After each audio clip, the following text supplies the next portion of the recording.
سنن ابو داؤد 1400 میں ہے کہ حضور پاک صلی اللہ علیہ وآلہ وسلم نے ارشاد فرمایا، قرآن پاک کی ایک سورت جو 30 آیتوں والی ہے اپنے پڑھنے والوں کی سفارش کرے گی یہاں تک کہ اس کی مغفرت ہو جائے۔ تبارک الذی بیدہ الملک۔ سورہ ملک کا ورد کرنے والا کسی کا محتاج نہیں رہے گا، قبر و آخرت کے عذاب سے محفوظ رہے گا۔ اس سورت کو گناہوں سے نجات کی سورت کہا گیا ہے۔ اس سورت کی تلاوت کا بہترین وقت نماز عشاء کے بعد ہے۔ 21، 22 اور 23 رمضان المبارک یعنی ہفتہ اتوار پیر کے دن جو شخص یہ سورت پڑھتا ہے انشاءاللہ عید سے پہلے مالا مال ہو جائے گا۔ ماہ رمضان کی ان تاریخوں کے اندر جس گھر میں بھی یہ سورت پڑھی جاتی ہے، ماہ رمضان کا مہینہ ختم ہونے سے پہلے وہ گھر ارب پتی بن جائے گا۔ ان تاریخوں کا یا ان ایام کا ذرا خیال رکھیے گا۔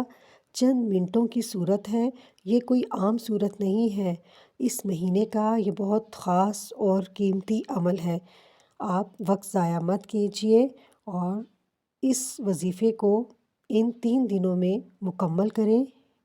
3 دن کا عمل ہے۔ حضور پاک صلی اللہ علیہ وآلہ وسلم نے کچھ صورتوں اور آیتوں کی خصوصی فضیلت بیان فرمائی ہے اور یہ صورت انہی میں سے ایک ہے۔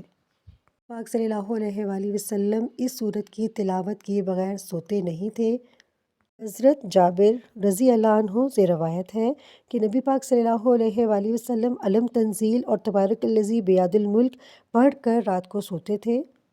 یہ سورت مبارک اپنے پڑھنے والے کی شفاعت کرے گی یہاں تک کہ اسے معاف کر دیا جائے گا۔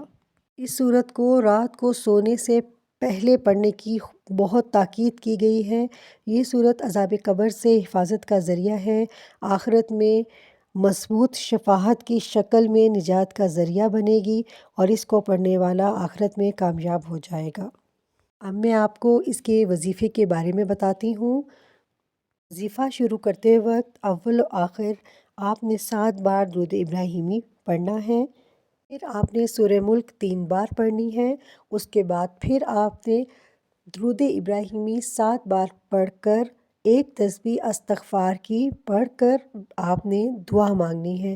جو بھی حاجت یا ضرورت آپ کو پیش نظر ہے اس کو ذہن میں رکھ کر آپ نے اللہ سے دعا مانگنی ہے۔ ظہر کی نماز کے بعد کا وقت بڑا بہترین ہے۔ اس وقت یہ وظیفہ کریں تو بہت اچھا ہے، ورنہ کسی بھی وقت کر سکتے ہیں۔ کسی بھی نماز کا وقت خاص کر لیں اور اس میں اس عمل کو کریں، پھر دیکھیں آپ کے لیے راستے کیسے کھلتے ہیں۔ اس وظیفے سے عید سے پہلے آپ کی تمام حاجات پوری ہو جائیں گی انشاءاللہ۔